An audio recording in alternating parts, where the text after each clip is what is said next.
Boa noite, pessoal. Então vamos lá.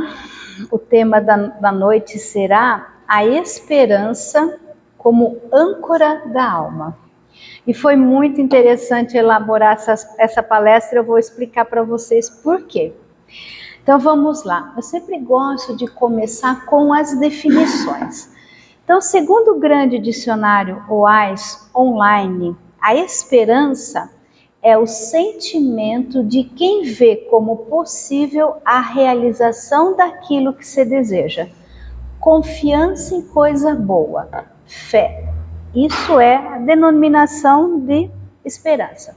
Mas no dicionário ele sempre traz assim a definição, depois no sentido religioso, no sentido filosófico, ele vai trazendo vários outros sentidos quando cabe, né?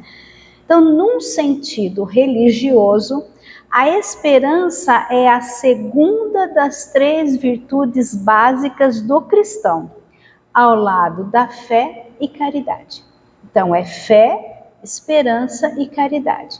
E nós temos esse trio, tem a sua origem em Paulo, sobretudo ali em Coríntios 13. Mas o interessante é que, entre parênteses, tem assim, representa-se por uma âncora, dicionário.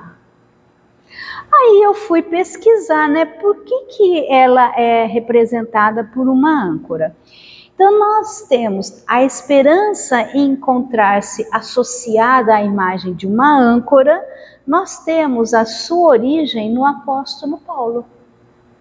Então, na Epístola aos Hebreus, capítulo 6, versículo 19 e 20, Paulo teria dito: a esperança, com efeito, é para nós qual âncora da alma, segura e firme, penetrando para além do véu, onde Jesus entrou por nós como precursor.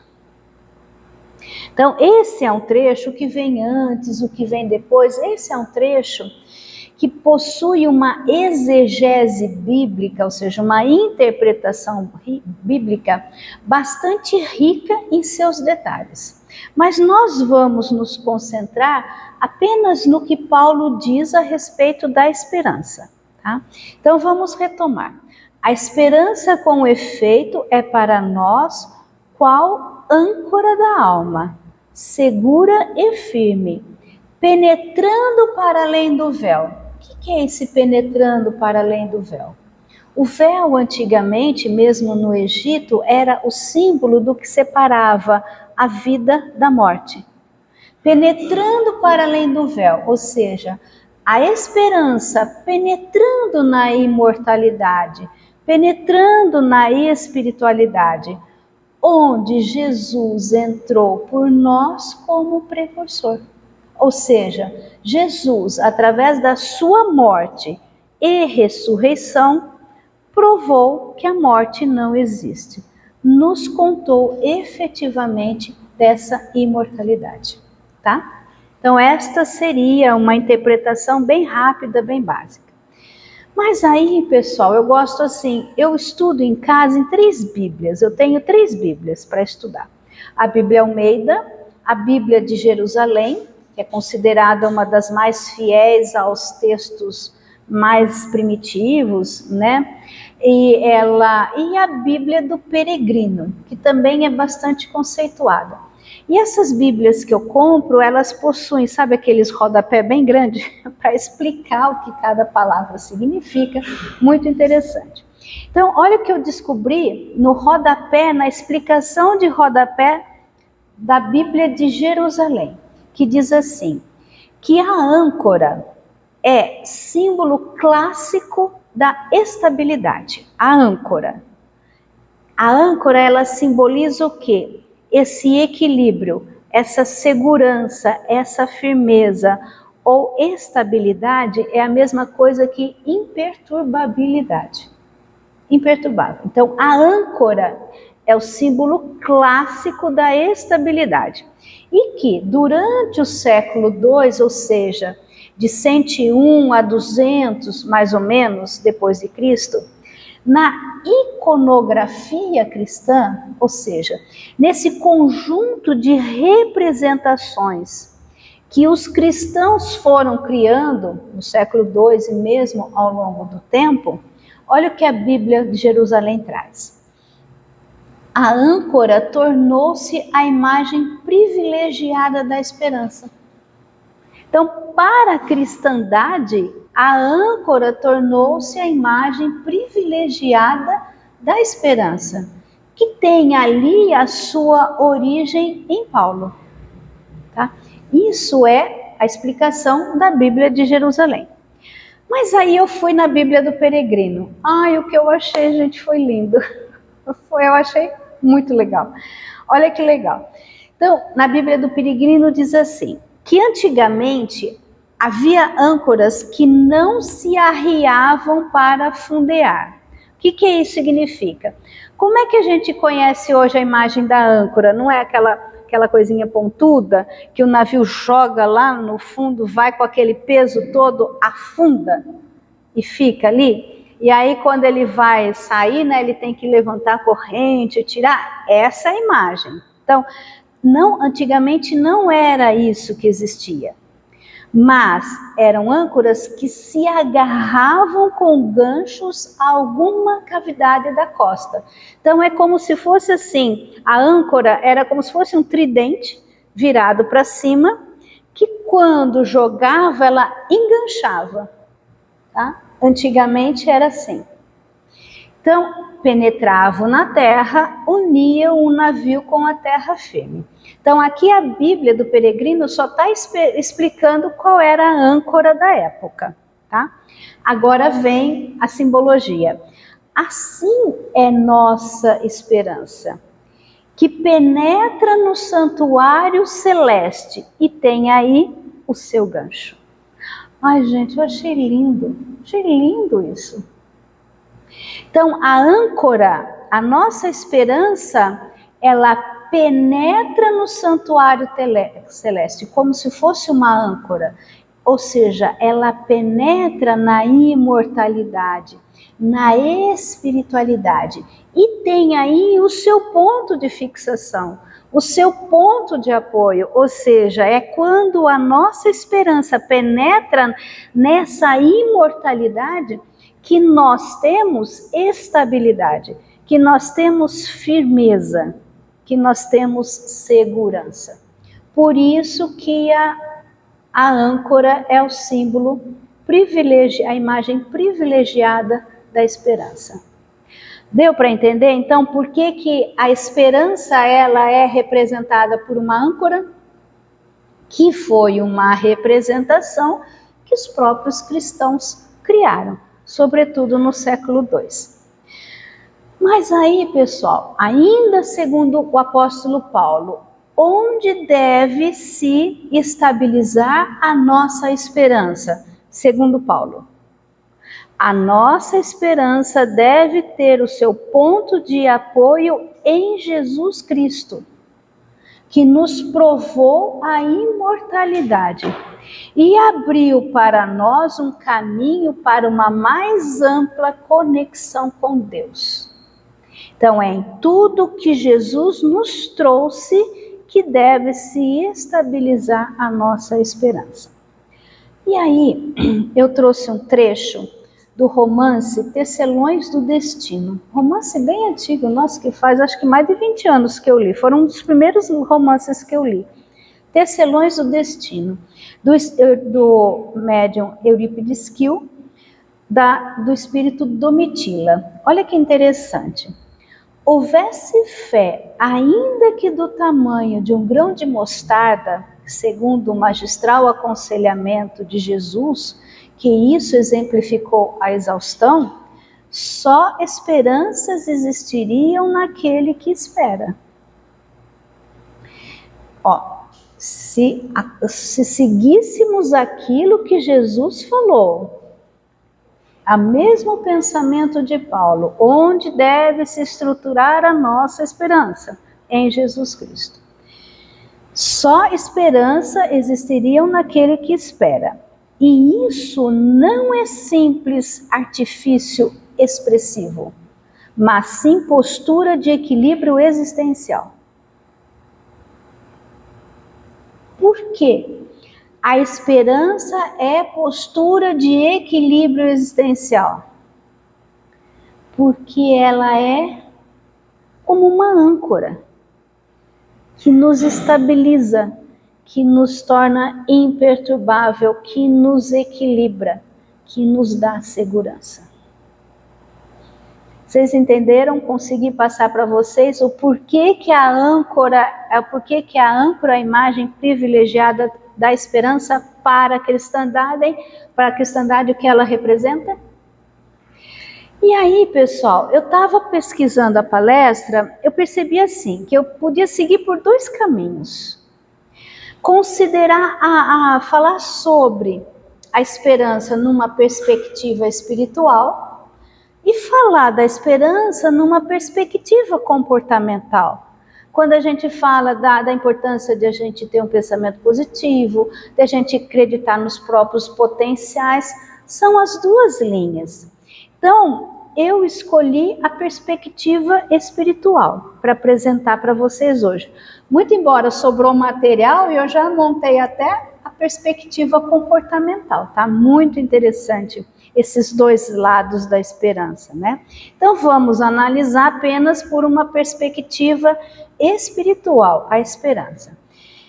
Então, fé, esperança e caridade são as três virtudes básicas do cristão. Quando a nossa esperança se alia à fé, ou seja, nessa crença, nessa convicção de que Deus, que segundo Jesus é o nosso Pai maior, ou que segundo o apóstolo João, Deus é o amor, é a esperança vinculada à fé que nos permite acreditar que Deus, através dos seus mensageiros, ou através dos nossos amigos espirituais, segundo os postulados espíritas, ele sempre nos sustentará nos momentos aflitivos. Deus sempre nos sustentará e nos amparará contra o mal, hoje e sempre. É a esperança aliada à fé que nos permite crer nisso. Tanto que não foi isso que Jesus nos ensinou a pedir no Pai Nosso, na oração dominical? E não nos deixeis cair em tentação, mas livrai-nos do mal. Mas e aí, pessoal? Olha, a gente tem alguns problemas, a gente tem esperança de que vai acontecer, vai dar certo, a gente confia na sabedoria divina e as coisas não acontecem da maneira como a gente quer. As coisas não acontecem da maneira como a gente precisa. E aí, o que adiantou ter esperança? O que adiantou ter fé? Não é? Porque muitas vezes a gente, poxa, eu tive esperança, eu rezei, eu acredito e as coisas não acontecem. Aí eu vou para o Evangelho segundo o Espiritismo, de Allan Kardec, no capítulo 19, onde ele define assim, que a fé, tá lá, capítulo 19, é a mãe da esperança e da caridade. Então, segundo o entendimento de Allan Kardec, por orientação dos espíritos superiores, é a fé que dá origem à esperança e à caridade. Então, numa perspectiva espiritual, é a fé que nos permite aceitar que o amor divino sabe exatamente o que nós precisamos, muito embora não seja exatamente o que nós queremos ou desejamos. É a fé. E não foi isso que Jesus também nos ensinou a pedir no Pai Nosso? Quando ele disse assim, nos ensinou a dizer assim, seja feita a sua vontade, assim na terra como no céu? Nós autorizamos, Jesus nos ensinou essa entrega a essa sabedoria maior, a esse amor maior, nos ensinou a dizer na nossa oração, faça a sua vontade, porque a sua vontade sabe o que é melhor para mim. Só que aí, quando Deus faz a vontade dele, ou essa sabedoria maior faz a vontade dele, a gente gosta? A gente concorda? Aqui a gente esqueceu, faça a sua vontade desde que coincida com a minha. A gente esqueceu desse detalhe. Mas brincadeiras à parte, pessoal. Então, nós podemos dizer o quê? Que a esperança também trata-se de uma reação nossa a essa experiência que nós temos com Deus, com essa sabedoria maior, a essa conexão, a essa sintonia que ampara, essa sabedoria maior ampara tanto a nossa trajetória como espírito imortal, como também governa com sabedoria o universo. Se essa sabedoria maior governa eficientemente o universo, não vai também nos ajudar? Não vai também nos ajudar? Também não vai nos amparar se nós estamos em conexão justamente para compreender quais são os propósitos dessa sabedoria em relação a nós? Então, é a fé, a esperança de que o melhor vai acontecer, muito embora não seja exatamente aquilo que eu esteja querendo ou precisando. Mas então a gente pede para que nessa confiança, essa sabedoria nos ajude a compreender seus propósitos. Por que isso está acontecendo desse jeito e não daquele outro jeito?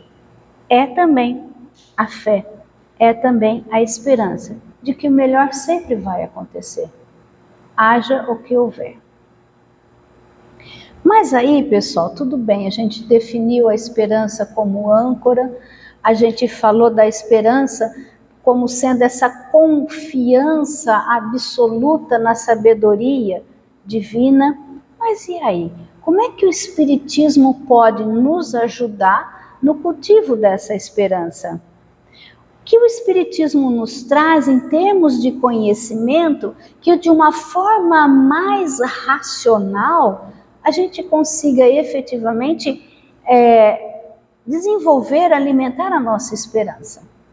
Então eu trouxe algumas palavras do escritor espírita e campineiro, da cidade de Campinas, Mário Tamassia. Eu cheguei a conhecer seu Mário Tamassia por volta de 83, 84. Ele já faleceu. E ele escreveu algumas obras, essa é da obra A Mãe que Desistiu do Céu, esse livro. Esse livro, assim, são várias historinhas, E A Mãe que Desistiu do Céu é uma historinha que deu nome ao livro, que assim, era uma mãe que já havia falecido, que estava no mundo espiritual, mas que ela não quis ir para regiões melhores, superiores, porque ela tinha um filho ou 2 filhos, tinha filhos ainda que estavam precisando de ajuda. Então ela desistiu do céu para poder ajudar os filhos. Então, num determinado ponto dessa obra, o senhor Mário Tamassia se escreve: o Espiritismo ajuda muito pelo fato de abrir a visão do homem para outras dimensões. Muitas outras orientações religiosas falam da imortalidade, explicam realmente que a morte não existe de uma forma ou de outra. Mas é o Espiritismo, através de Allan Kardec, através da pesquisa de Allan Kardec, primeiro do trabalho de observação e pesquisa de Allan Kardec, e agora de outros médiuns, que nos contam efetivamente como é que é a realidade espiritual. Então, o Espiritismo ajuda pelo fato de abrir a visão, nos contar exatamente ou muito daquilo que representa do que acontece no mundo espiritual, nessa imortalidade, nessa eternidade. Quanto maior a janela, maior é a amplitude alcançada pela nossa vista. Ou seja, como o Espiritismo escancara a realidade espiritual, maior é a janela que a gente consegue compreender. Assim, o espírita aprende a esperar com menos assodamento ou ansiedade. Então, justamente por conta desse conhecimento, o espírita, ele não tem, eu fui buscar o que é assodamento. Quando ele espera, ele não tem pressa, ele não se sente apurado e nem precipitado, e nem ansioso. Não se torna revoltado pelo fato de não ter sido atendido prontamente pelo alto. Eu peço, mas a coisa não vem. Então eu não me revolto. Eu sei que se não aconteceu é porque não chegou o momento, é porque não era para ser. Então, com essa compreensão que a doutrina espírita nos proporciona, a gente espera com menos ansiedade, com menos pressa, porque a gente sabe que tem o jeito certo e o momento certo. Muitas vezes a gente não sabe ainda qual é o jeito certo e o momento certo, mas nós confiamos que a sabedoria divina, que coloca os mensageiros, seus mensageiros, para nos ajudar, sabe o que é melhor. Noutros casos, não. Ele sabe que Deus é também lei, o espírita. E a lei possui artigos e parágrafos e que muitas vezes o suplicante tem que satisfazer algumas exigências antes de lhe chegar aquilo que desejou. Noutros casos, sabe que ainda é uma criança e que aquilo que lhe pede pode não ser-lhe o bem desejável para a sua felicidade ou evolução. Pessoal, a gente sabe pedir? A gente sabe querer? Muitas vezes a gente escolhe errado, a gente quer errado. Já aconteceu com vocês situações que a gente fala assim? Aconteceu comigo. Graças a Deus que não deu certo. Já aconteceu? Porque se tivesse dado certo do jeito que a gente queria, hoje a gente estaria numa situação pior. E a gente fala, graças a Deus que não deu certo. Ou seja, ainda bem que Deus fez não dar certo. Ou essa sabedoria maior fez não dar certo. É o que ele diz.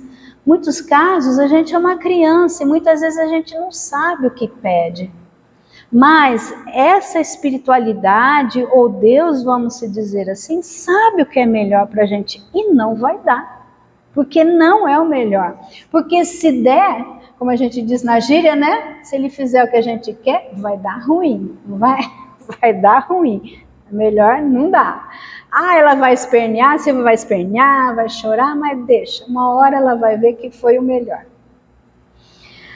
Amadurecido acaba por adquirir uma esperança, eu achei fantástico aqui, gente, ó. Amadurecido, espírita, acaba por adquirir uma esperança definitiva que se cruza com a confiança em Deus. Quer dizer, a nossa confiança se cruza com a nossa esperança se cruza com essa confiança, é a esperança aliada à fé. É essa convicção, é essa confiança. Convindo que tudo deverá por fim dar certo, apenas variando o tempo em que isto sucederá e a forma como lhe advirá o socorro ou o sucesso.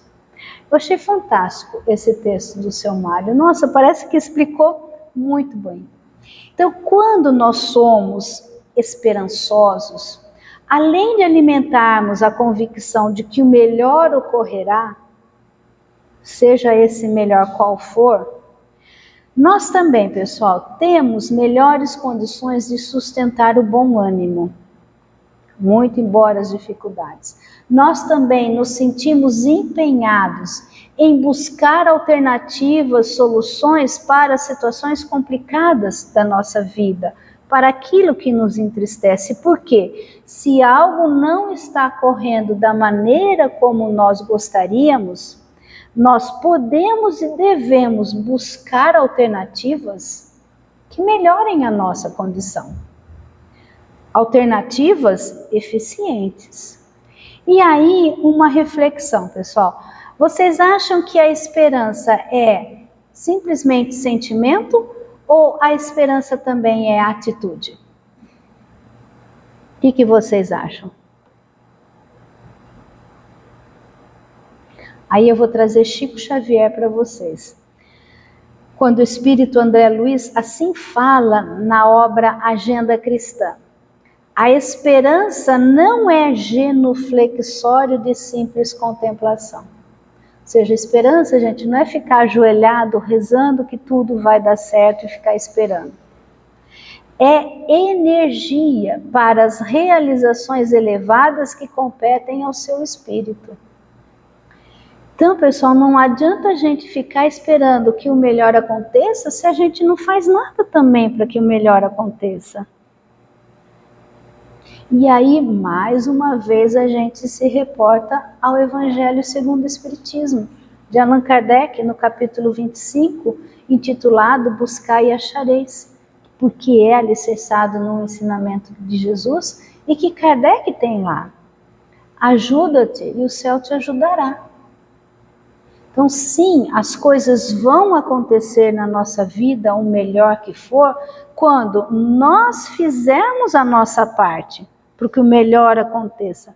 E, obviamente, que a espiritualidade ali nos ajudando, nos apoiando, nos incentivando, nos inspirando, nos intuindo na melhor escolha, no melhor caminho. E vocês não conseguem muitas vezes perceber isso na vida da gente? Essa sutileza, às vezes passa uma ideia, às vezes alguém fala alguma coisa, aí é uma mensagem que você recebe, aí você vai comprar um livro, aí você escolhe o livro, nossa, era isso que eu precisava ler? Então são tudo coincidências como a gente diz, que nada mais é do que essa sabedoria que cuida de nós, desse amor maior que cuida de nós, que faz com que as coisas também aconteçam, mas porque está vendo em nós essa receptividade, porque nós também estamos atuando. Então, a esperança, ela é, acima de tudo, atitude. E a esperança nos tranquiliza porque a gente sabe que essa sabedoria maior somente quer o nosso bem. E quer o nosso bem porque nos ama. Então, por maiores que sejam as dificuldades que entravem o nosso caminho, com a esperança nós não perdemos a motivação. Nós somos automotivados. Por mais difícil que seja, não, eu tenho esperança que vai dar certo, não, desse jeito não deu, então eu vou buscar outro jeito, deixa eu pensar melhor, deixa eu rezar, por favor, me ajuda, me intua. A gente está ali naquele processo. Então a nossa esperança, ela se ancora, ela se alicerça, ela se estabiliza nessa perspectiva espiritual, na certeza de que não estamos sozinhos. Não estamos sozinhos.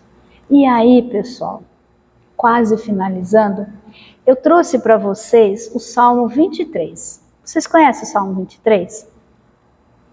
Talvez o Salmo 23 seja um dos versículos mais conhecidos do Antigo Testamento. Ele é atribuído ao rei Davi. E o Salmo 23, ele traz a figura de Deus como esse bom pastor, né? Que sempre vai nos dar a direção e o amparo que nós precisamos, o Salmo 23. Algum de vocês teve a oportunidade de ler aquele livro Voltei, do irmão Jacó, do Chico Xavier?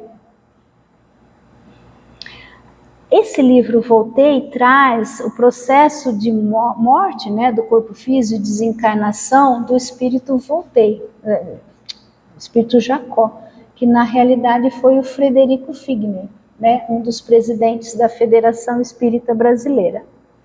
E o Frederico ali, o corpo dele estava ali no velório e ele estava assistindo, ele estava participando, e mais ou menos ele estava ali acompanhando o seu próprio sepultamento, as pessoas que vinham visitá-lo, ele estava acompanhando. Só que para que a espiritualidade pudesse desligar o seu espírito do corpo físico, ele estava meio agitado, ele não estava conseguindo ficar calmo. Aí a filha dele, já falecida, falou assim para ele, você lembra disso? Pai, reza o Salmo 23, você lembra disso ou não? Reza o Salmo 23. E quando o irmão Jacó, né, rezou o Salmo 23, ele se acalmou. Então, como que é o Salmo 23? No meu modo de entender, pessoal, o espírita, ele não tem o hábito de ler o Antigo Testamento. Só que o Antigo Testamento é a coisa mais linda que existe na face da terra também. Muito lindo.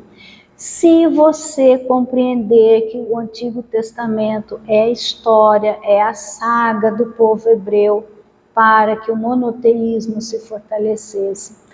É um livro também com uma iconografia, ou seja, um conjunto de imagens e de representações que a gente tem que compreender o que aquelas imagens e representações representavam para os hebreus de 1300 a.C. Então, quando você compreende o que o Antigo Testamento representa e todas as imagens que ele traz, por isso que é interessante a gente ler com aquelas explicações, né? É muito lindo. Então, qual é o Salmo 23? Que diz assim, eu trouxe a versão da Bíblia de Jerusalém. Yahvé é meu pastor, nada me falta. Yahvé, em outras traduções, o Senhor. O Senhor é meu pastor, também em outras traduções, nada me faltará. Segundo o espírita Severino Celestino, que estuda, que até, se não me engano, PhD no estudo do hebraico, né, dessa cultura judaica, inclusive do Antigo Testamento, ele diz que a tradução correta seria: Yahvé, ou o Senhor é meu pastor, não me faltará. É o pastor que não vai me faltar, sempre vai estar comigo, tá? Mas nada me faltará, ou não me faltará, tudo bem. Em verdes pastagens me faz repousar, para águas tranquilas. Guardem esta palavra. A âncora não é o sinônimo da tranquilidade, da imperturbabilidade, da segurança? Para águas tranquilas me conduz e restaura minhas forças. Ele me guia por caminhos justos, por causa do seu nome. Ainda que eu caminhe por um vale tenebroso, nenhum mal temerei, pois estás junto a mim. Teu bastão e teu cajado me deixam tranquilo. Diante de mim preparas uma mesa, à frente dos meus opressores. Unge minha cabeça com óleo e minha taça transborda. Quer dizer, o peito, né, não cabe em si. Quer dizer, ele tem essa reverência, porque ungir com óleo naquela época era só para os escolhidos, os enviados, era para os reis. Quer dizer, essa proteção, como a gente diz, né, essa proteção que a gente tem, né, representando na cabeça, que faz com que a gente transborde de confiança, de plenitude. Sim, felicidade e amor me seguirão todos os dias da minha vida. Minha morada é a casa de Yahvé por dias sem fim. Minha morada é a casa com Deus, da casa de Deus. Por quê, pessoal? Segundo o entendimento espírita, essa sintonia, essa conexão, essa relação que nós podemos estabelecer com essa sabedoria maior, e que Jesus nos ensinou que é amor, que Jesus nos ensinou que é um pai, e um pai com amor incondicional. Tudo bem? Para finalizar de vez mesmo, olha que lindo, gente. Ai, eu falei assim, essa palestra, eu fui pesquisando, ai, eu fui me encantando. Como as coisas assim vão casando, né? Vai costurando. Ai, eu fiquei muito feliz. E tudo isso, pessoal, porque na Bíblia, né? No dicionário falou que representa por uma âncora. Aí eu fui tentar descobrir por que representa uma âncora. E não é que eu já tinha lido alguma coisa e tinha esquecido totalmente? Porque quando eu vi no dicionário, nossa, uma âncora, por que será? E eu já tinha lido. Eu falei, olha, como uma coisa some da cabeça, porque eu risco os meus livros, eu faço umas coisas lá que eu consigo retomar, né? E eu já tinha lido sobre isso. Mas vamos lá. Para finalizar, eu trouxe uma poesia que o Espírito Tagore ditou para Divaldo Pereira Franco na obra Filigranas de Luz, na poesia de número 27. Só que Rabindranath Tagore, ele viveu de 1861 e morreu em 1941. Ele foi um poeta indiano, ele estudou na Universidade de Londres, né?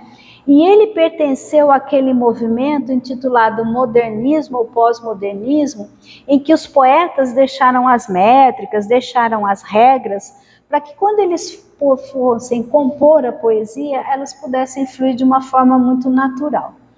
Então, quando Rabindranath Tagore, né, em espírito, ditou para Divaldo Pereira Franco várias poesias, ele, obviamente, por ser um indiano, ele trouxe muitas das imagens da realidade da Índia e ele também manteve essa liberdade para escrever.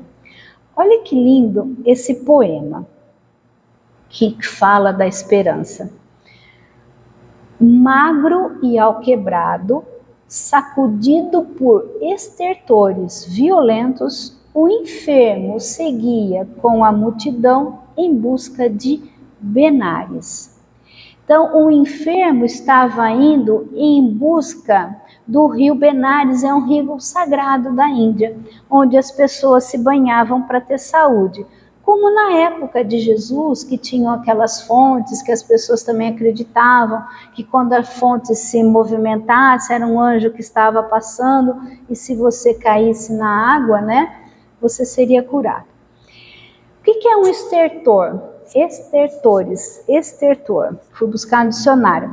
Sabe aquela respiração difícil, normalmente de moribundo, de quem está morrendo? Então, ó, magro e alquebrado, sacudido por estertores violentos, não estava nem conseguindo respirar. O enfermo seguia com a multidão em busca de Benares.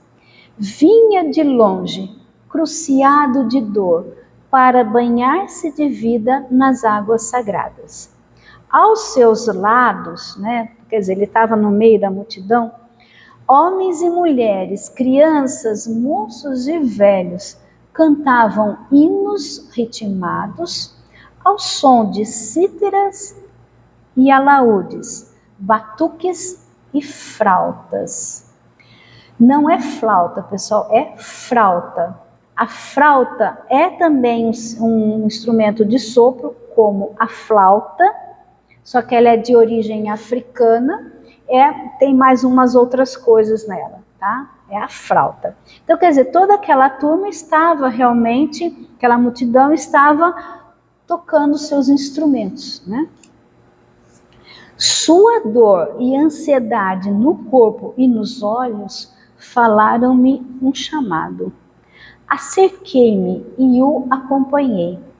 Suores e lágrimas marcavam seu caminho, e o sangue dos pés deixava tristes sinais no chão revolucionado por outros pés.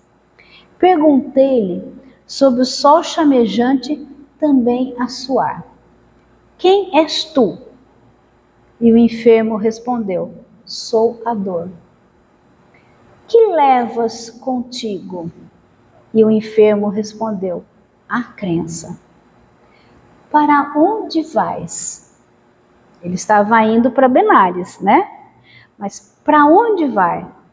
Parou, olhou-me e, após perder-se no mergulho interior, respondeu: ao jardim da esperança, aspirar o perfume da tranquilidade. Ai, que lindo, gente. Achei maravilhoso. É isso daí, pessoal. Que a gente possa ter esperança, obviamente, em dias melhores, em realidades melhores. E que a esperança nos motive cada vez mais, que nós possamos efetivamente nos sentir amparados por essa sabedoria maior pelos nossos amigos espirituais. Cada um acredita da forma que o coração mais se sente aconchegado, mais se sente acalentado. Mas que a gente possa ter a tranquilidade, uma firmeza, uma imperturbabilidade, para que as nossas escolhas sejam as melhores possíveis e que o bem efetivamente aconteça da maneira como tem que ser. Sobretudo porque somos amparados. É isso daí, pessoal. Obrigada pela atenção, obrigada pelo convite, obrigada pela oportunidade. Adoro vir para Iracemápolis, pode convidar outras vezes. É isso daí, pessoal.